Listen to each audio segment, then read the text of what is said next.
With Karen Dubois Walton, there's no shortage of topics that the Municipal Voice could begin to cover. A longtime New Haven staff member who started during the DeStefano administration, she serves as the executive director of the Housing Authority. In 2020, Governor Lamont appointed her to the State Board of Education, where she is now the chairperson. Despite these positions, she has also run some difficult campaigns for New Haven mayor and state treasurer. She joins us today on the Municipal Voice to discuss these topics and more. We'd like to thank our sponsors at Gateway and Housatonic Community Colleges. The Municipal Voice is the Connecticut Conference of Municipalities podcast in collaboration with WNHH LP 103.5 FM. I'm your host, Matt Ford. As always, be sure to give us a like and let us know what you're thinking in the comments. CCM's Municipal Voice podcast continues to present a key forum on important state-local issues. The views expressed do not necessarily reflect the consensus views of CCM or member municipal leaders. Karen, thanks for joining us today. Thank you for having me. So we've got quite a bit to cover today, so let's get right into it. You are currently the executive director of Elm City Communities, the Housing Authority of New Haven. Right now, New Haven has much of the state is in a curious spot in terms of housing. We're adding more, but it never seems to be enough. What, in your opinion, is the state of housing in the Elm City right now? Yeah, you're so right that we're adding more, but it never seems enough. I think we're battling first decades and decades of underproduction on the housing front. Mm-hmm. And so across the state, we have not been building. And it's actually a national issue where the production of new units has really significantly lagged what our population demand shows. So we're feeling that very acutely. And then I think we're definitely feeling the impact of lots of people wanting to call New Haven home.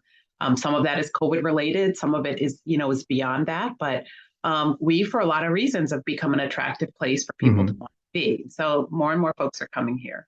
The other big impact on the housing market is that the rising cost of housing has not kept pace with folks' income growth, right? And so it's much more expensive to whether you're trying to buy or rent. And our wages and income has not kept pace with that, again, for decades and decades. So, yes, a lot of housing is being built in the market. I think what we have to make sure is that we're building at all price points and that we are creating the right landscape. Some of that might be zoning reforms and things like that need to happen so that we can actually build to the scale that we need to build and not just at the highest end market rate. But build across all income levels. But as you said, a lot of the kind of housing that's going up right now is market rate. Is there a figure where you can say, like, that's enough, we don't need any more of that? I think there's a figure that we can say about sort of units that we need coming online. To say that we're at a point of that's enough on market rate, we probably aren't at that point yet. But what's skewing the market so is that we seem to be building so much at the really high price point. Things that are one bedrooms that are at $2,500, $3,000 a month rent. When we need to be seeing things, all the data says that the greatest need in our community is for folks who are compared to the sort of average median income in our area are making more like 50% of that, 30% of that. So that is certainly more units, but it's also we have to push for more subsidy when you talk about the really low income families. And that's probably mostly a federal and state conversation about how we get more assistance in while we're trying to build the economics that get people into better jobs that pay better wages and can begin to close that gap between wage and housing costs. With the affordable housing, is there ever truly enough of affordable housing for New Haven? I think if we think about affordable in the sense that none of our families should be paying more than 30% of their income, maybe 35% of their income toward their housing costs, then that's a price point we should be looking at across the spectrum. So that families then have the ability to afford the other things that families need. For some, it's childcare. For some, it's education costs. And a full life requires people having some disposable income too to play, to do fun things. So we absolutely need to keep our eye on that and ensure that we've got affordable housing across the board. But, specifically to what people think about affordable for the lowest income families, we have a crisis in this community. We have a crisis in this state that we have tens of thousands of families who cannot afford to live in our beautiful city, and are here and struggling. And so that means that they're sacrificing on other things. And might mean they're on the brink of eviction. And it means that they are unable to provide the stability that their kids need to do well in school. And it disrupts their employment. And so it is a crisis, and we need to double down on it locally and as a state. Absolutely. And obviously, affordable housing helps out the families in need of the affordable housing. But how does affordable housing benefit the community as a whole? Well, really vibrant communities, and this is not just my opinion, but folks that look at this across the country, vibrant communities are those where we have real diversity within communities around income, around race and other demographic factors, and that the most vibrant communities are those that really best represent sort of that diversity. And so that requires that we have housing at various price points in order for us to really have that vibrancy. Secondly, though, affordable housing is actually an economic driver in communities. And there are lots of studies that have shown the impact both of building more affordable housing and the jobs it creates and the economic benefit to communities during that time of construction, but the longer term impact as well, the longer term jobs that are associated with the new developments, and the longer term economic impact of when you can free folks from putting all their money into rent, then those dollars cycle in your economy in other ways.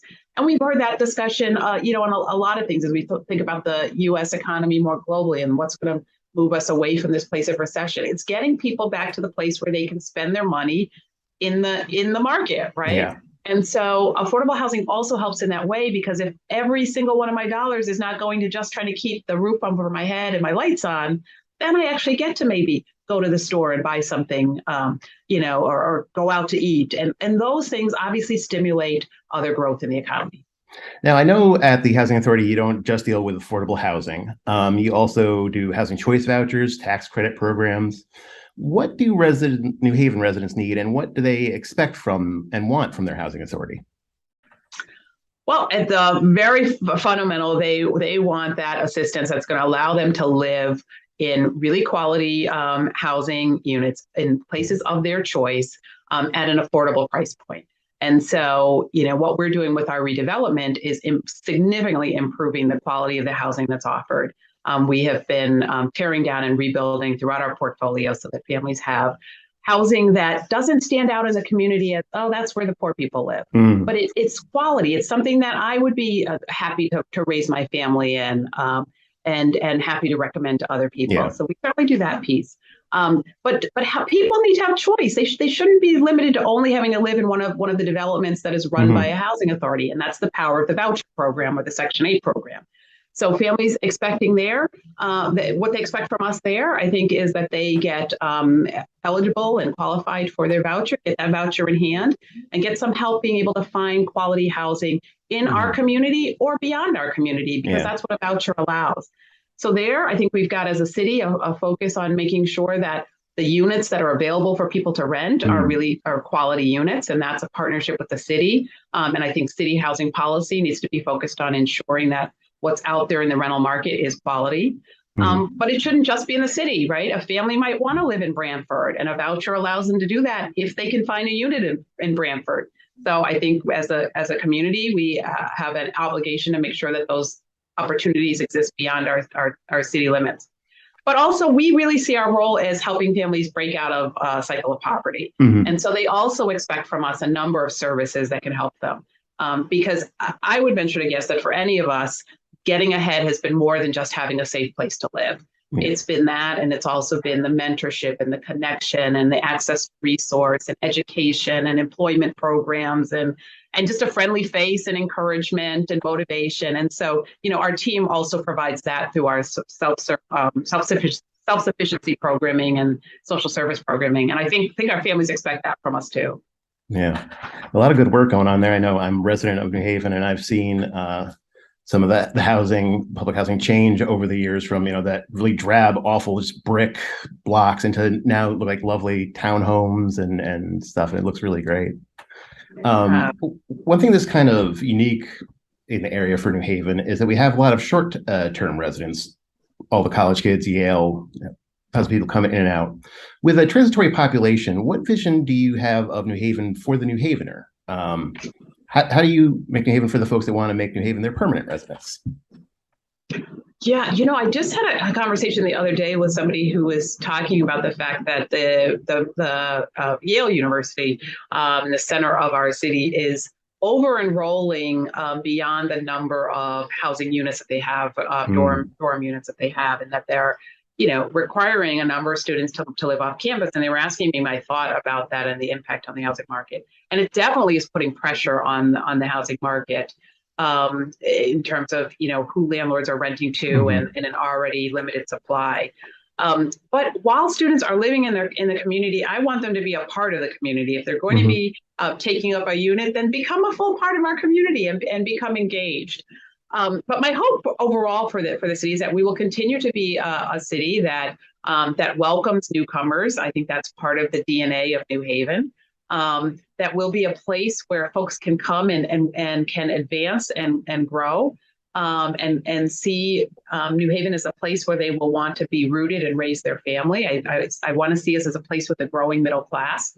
I think that requires us ensuring that we address our issues around public safety. I think it requires us as a city addressing our issues around the public education system, because those are probably the two key things that people think about when they think about maybe moving from that expensive downtown apartment that they're renting and looking for the next thing in their life. Like, let me buy something. Let me establish roots. I think they think very much about what they can get for their money and how expensive it's going to be and what their taxes are going to pay for. Yes. But I think a lot of that decision is rooted in, am I going to feel safe? Am I going to be able to put my kids in the public schools? And am I going to be able to create a sense of community? And that's what I think New Haven is poised to really tackle in some big issues right now, and it will be a key to our continued growth. I think now moving on, having you put on one of your other hats. Okay. You were recently appointed to the statewide Board of Education. On another one of the WNHH's shows, Love Babs, you talked about equity and excellence being the mission for Connecticut schools. This is a difficult topic for some people, but our schools statewide are not equitable. At least it seems that way. How do we work towards that? Oh, I wish that wasn't a difficult topic. I wish that we all entered that conversation with the sense that every one of our learners should get what that learner needs in order to be successful. And that is essentially what equity is. That we ensure that we are getting the right resource, access, opportunity that meets that individual child's need. And so I think it requires tough discussions around school funding and school finance in the state, and that connects to property tax, and absolutely. But I think fundamentally what I'm happy about being in that chair and able to lead as this moment as we're developing our next 5-year plan for the State Department of Education and for public education broadly across the state is I think we're at a point where our next plan will still talk about equity and still talk about excellence. It will center the ideas that we want students to be educated in classrooms where they have an opportunity to have an exchange of ideas and learn with kids of all kinds of different backgrounds so that they'll be prepared for the diverse world they're going out into. I think equity for me means that they will be exposed to teachers in classrooms all across our state, teachers that represent the great diversity of our state and the world they'll go out into. So yes, I want New Haven kids, a predominantly student of color population. I want them to have great teacher diversity, but I also want that in the suburban town of Branford. I want kids growing up there to also be exposed to teachers of different racial and ethnic backgrounds and different demographics, because I think that enriches their ability to go out into the world.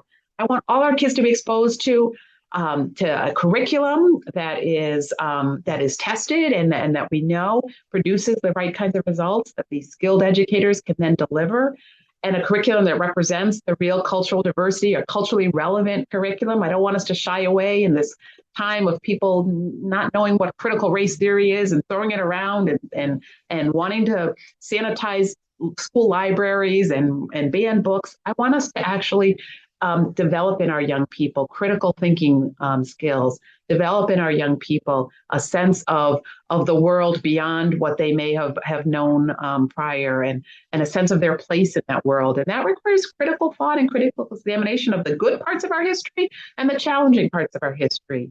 So I want that in what we're building. And then, I at my heart, I'm trained as a clinical psychologist. Everything I do in our housing communities and in education is about building whole people. And so, in our public schools, we also have to be addressing the social emotional needs that I think people are very attuned to coming through a COVID pandemic. Yeah. But those needs have always been to think about that for our educators and everyone interacting with our young people, and to think about how we're supporting the social emotional development of our students. So that's sort of what we're leaning in on at the state board level, and trying to set policy and be supportive of local boards of ed in moving toward that. You are listening to the Municipal Voice on WNHH 103.5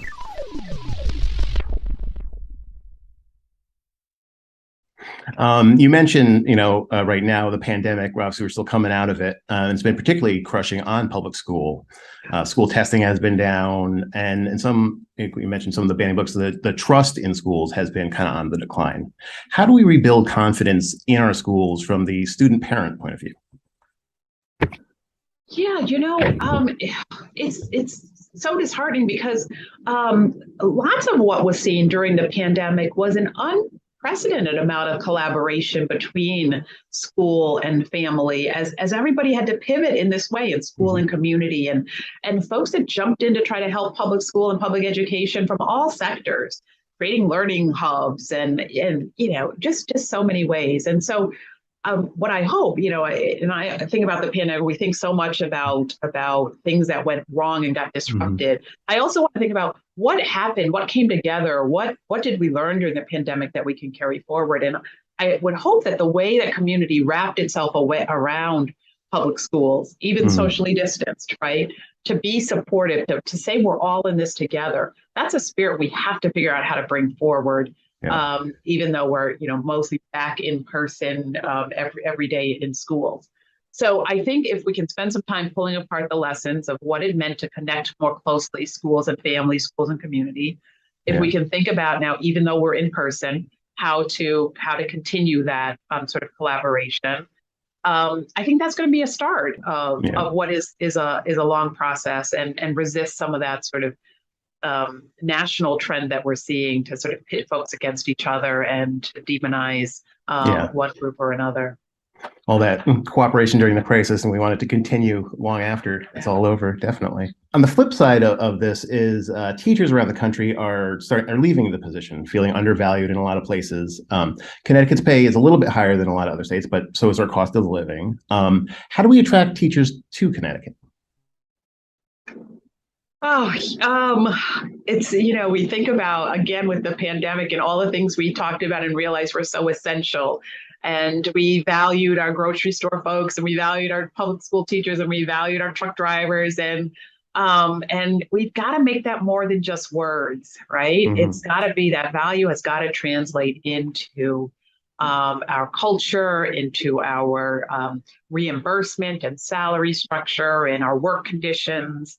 And we absolutely need to do that. And so focusing on teachers, this has been, and the pandemic certainly accelerated what was happening, but we were foreseeing this shortage of teachers and experiencing this shortage of teachers well before the pandemic.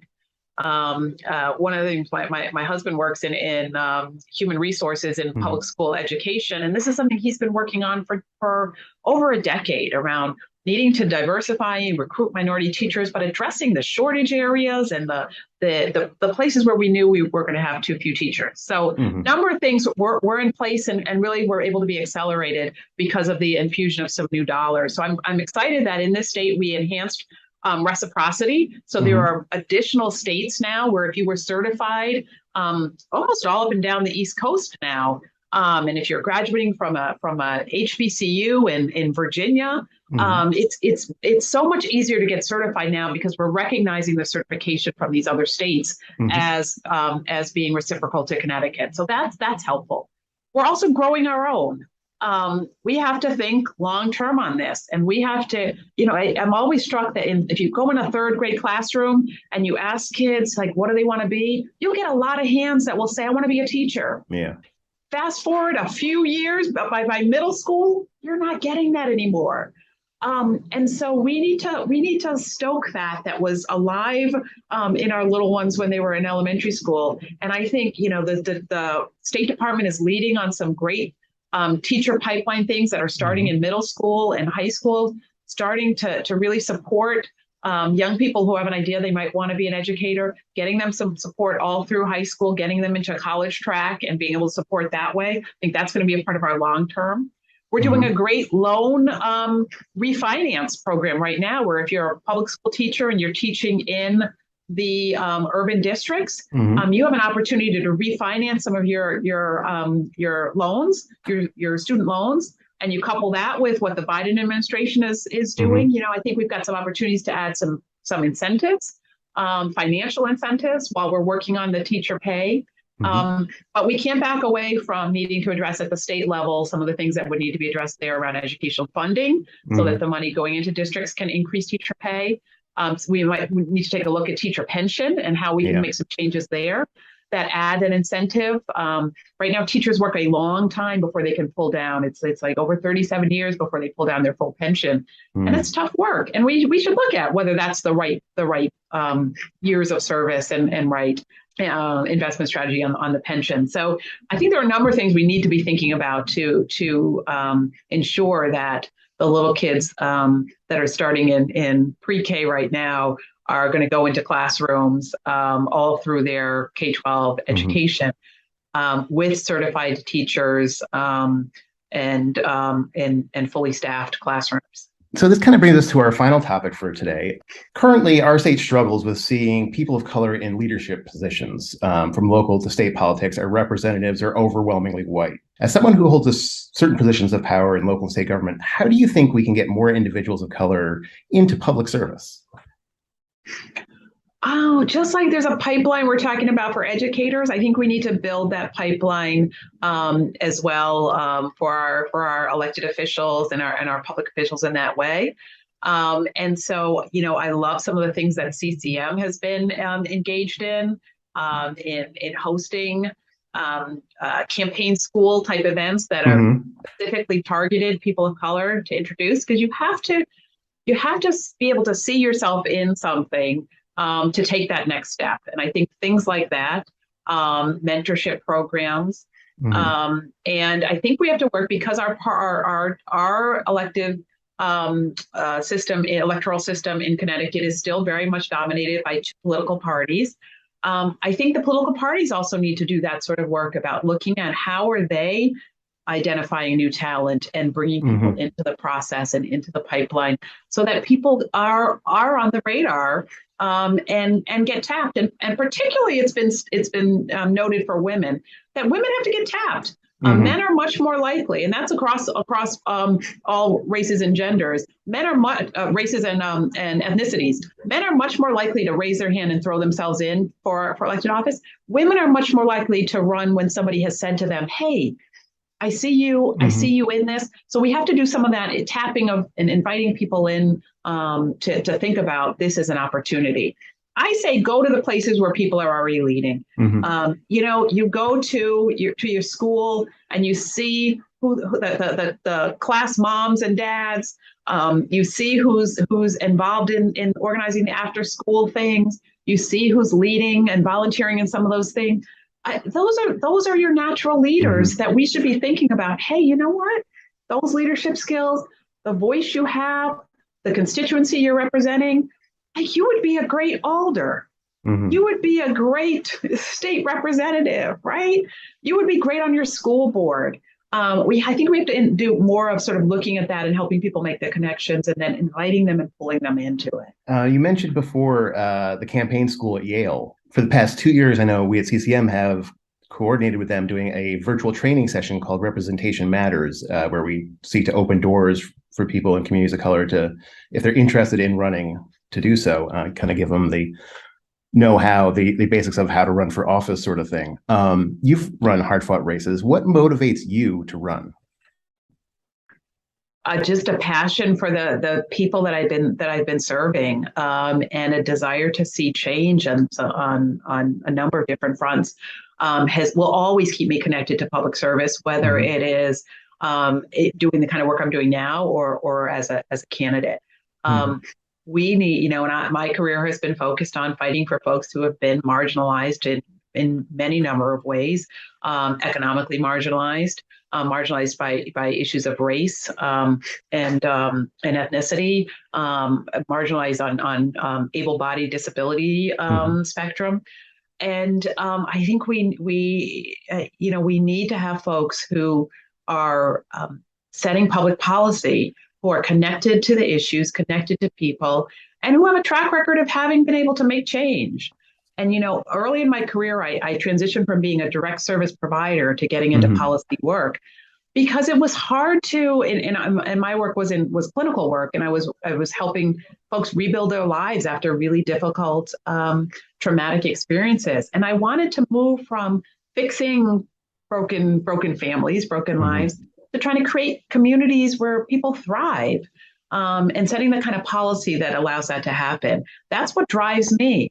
Other folks might have something else that drives them, but I think when you find that passion and you see that your voice is needed because the folks currently there aren't moving in the direction that makes sense, or haven't been effective, or people aren't following, right? You're only a leader if someone's following you. Yeah, If people aren't following, and you see that, and you know that you have the passion and you have the ideas and some track record of having moved something big or small, I think you should think about throwing your hat into, or start on a board or commission where you don't have to run for anything, but you can raise your hand and get selected by a mayor or a first select person to serve on some local committee or commission or board. Like, start there and see yeah, see what it's like, because it can be intimidating. definitely. And I think it's a way in and a way to get started. And maybe the bug will bite you and you'll say, hey, I want to keep going and have my name on the ballot. We talked about how, it's still pretty tough to get into, but do you feel like there are more doors open in 2022 than maybe there were in 2002 or even 2012? I think one of the things that I've seen shift tremendously in the time span that you're referencing there has been this broader notion that we need a more representative, democracy, and that the issues, during the pandemic, where it was just so clear the economic disparities and the health disparities and how COVID impacted certain communities differently, got people really thinking about racial disparity and whose voices were heard and who was setting policy. On top of that, then we had the racial reckoning across this country Mm-hmm. with the police involved murders of George Floyd and Breonna Taylor, and on and on and on, right? Mm-hmm. And you had people across the country and internationally taking to the streets, declaring, right, Black Lives Matter, Yeah. racial equity. We need to lead from a place of equity. And so I do think that has shifted folks' thought about sort of who is in power, what decisions are being made, what does it mean to apply a racial equity frame, and who's best positioned to be in the seats of power to do that. Mm-hmm. I do think there's something different. Now, at the same time, it's a slow pace of change, Yeah. right? My emails all end with my favorite Martin Luther King quote, which says, "The moral arc of the universe is long, but it bends towards justice." Mm-hmm. It's long, and it does bend with good people pushing on it. It does. So the pace is slow, but I do think we've seen some really seismic shifts in people's awareness of issues of racial inequity, Mm-hmm. and connection to the fact that means we need to diversify who's on boards, who's in corporate governance, Mm-hmm. who's in elected office, who are our policymakers, and we really need to make it look more like the great diversity of our country, of our state, and of our beautiful city, New Haven. So it sounds like you think like there's been a shift in perception of it, but there needs to be more work on the actually implementing those new ideas. I think so. I mean, Yeah. I think, as you mentioned, our government remains predominantly white. White folks running for office have had a hundreds of year head start and building that network and that pipeline, and that doesn't change overnight. Yeah. And deep seated for even the most liberal minded, thoughtful folks on equity, we still have grown up in a community that has instilled prejudices and biases deeply in us that are the sort of default that we have to continue to check ourselves around when they rear up. So it's continual work, and there's continues to be a certain thought about sort of who are leaders, and that causes people to look in a certain direction, and it's continual work to say, wait a minute, look over here. There are others. Have you tapped this, right?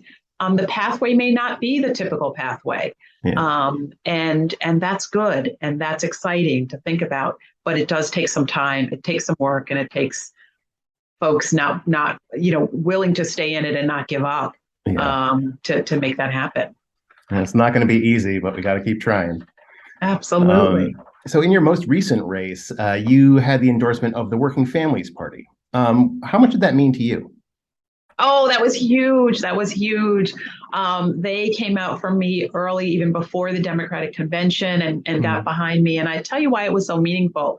And I had two party type endorsements that were important to me: the Working Families Party, and I got the Young Democrats endorsement. And I said to people that was so important because the Working Families Party endorsement was a stamp on my campaign that said, Karen is the one who has been working throughout her career and has the platform moving forward that has centered working families.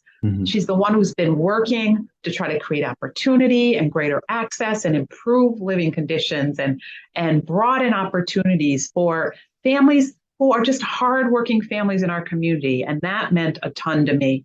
And then the Young Democrats, that was like, hey, she's the future. Like, we see that she sees us and recognizes and is trying to build something that's going to be here for those of us coming up to benefit from and thrive. So those were very meaningful to me. And just a quick question, do you see yourself running again in the future?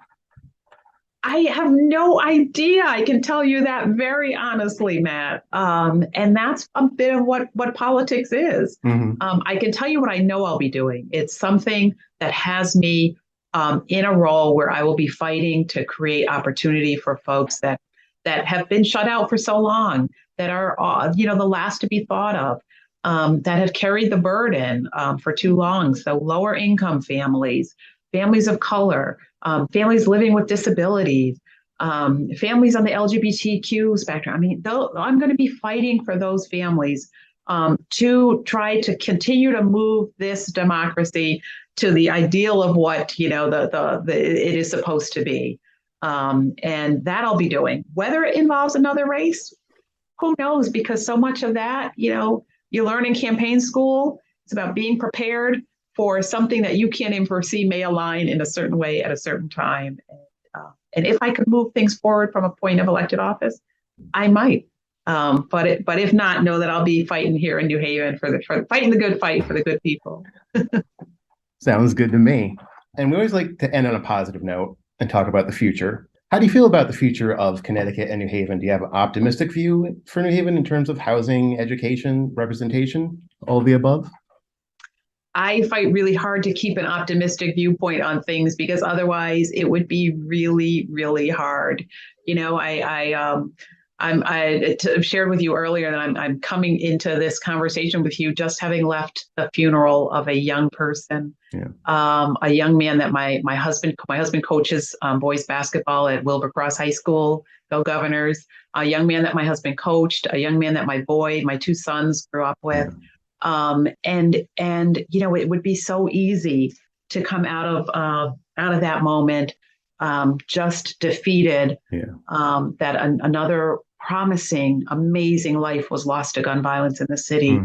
I choose faith and I choose optimism and I choose to look toward what can we do to make a difference. And so I am optimistic because I believe in young people.